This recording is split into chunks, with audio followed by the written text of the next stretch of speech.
As this roster is currently constructed, what do you see as their biggest problem? Their biggest problem is there's a team in the Bay Area that has 4 current All-Stars on it. The Splash Brothers in the backcourt, obviously you have KD and Draymond Green up front.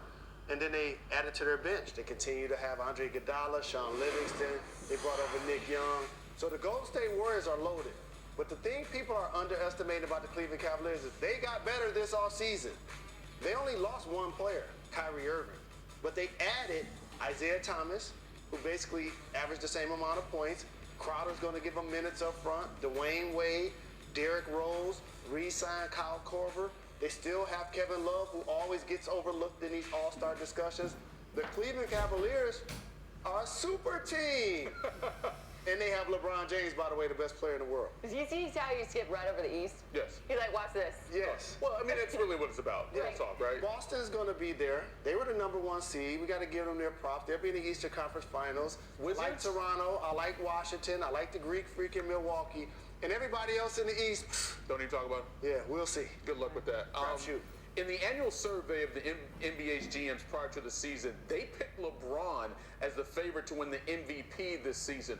What will have the biggest impact on his quest for a 5th MVP? Dwayne Wade coming to Cleveland or Kyrie going to Boston? Kyrie going to Boston. No question about it, because LeBron took that personal, as he should. A young player don't want to run with me. I thought you was my little brother. I thought I showed you how to play in big games, and we won championships together. I gave you the ball late. You made a big 3 on the right wing over Now Steph you want nothing Curry. to do with me? And now we can't run together? Okay, cool. And so I think LeBron's going to take that personal. He averaged a career highs in rebounds and assists last year. Here's my challenge for LeBron.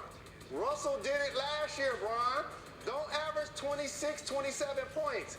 Give me like 21, 22 points and give me 10 boards and give me 10 assists. I need to see Bron average a triple-double this year. He has the ability to do so. If he's able to do that, that's how you win MVP. In a league where Kawhi Leonard's going to be in the conversation, Spurs are going to find ways to win 50 games. He's going to be in Defensive Player of the Year conversations. And obviously KD. He's going to be flirting with a 50, 40, 90 season basically every year. And the Golden State Warriors may have the best overall record in the game. So Kobe Bryant spoke out yesterday, said if he was still playing, he would kneel for the national anthem. So I'm curious to know, if you were still playing, what would you do?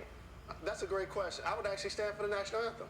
I was behind Mahmoud Abdul-Rauf in Denver 20 plus years ago when he decided to pray during the national anthem. That was his choice. That was my brother. And at the time, I felt like, man, that's a courageous thing that he's doing. I appreciate the fact that he's doing it. But at the same time, I'm going to stand for the flag because I feel like America has done so much for me, and I appreciate my being and appreciate the things that I'm able to do to give back to my community. But here's the thing that has happened. People are talking about the anthem and the protest. It's not an anthem protest. They're protesting equality. They're protesting police brutality. They're protesting things that I try to influence in my community, the lack of education for inner city youth, and a quality one. So based on that, we do a Pledge of Allegiance. We do these things before our board meetings. And I was like, wait a minute. Am I going to stand or am I going to? And then I looked at our donor wall, and I'm like, you know what? 98% of the people that are on our donor wall, they don't look like me. There are so many people that actually have committed themselves to try to help me give back to the community. And so while I think it's a noble move by the players, and I applaud it, I want to see the next step. I want to see now, where are we going to take this? How are you going to give back to your community?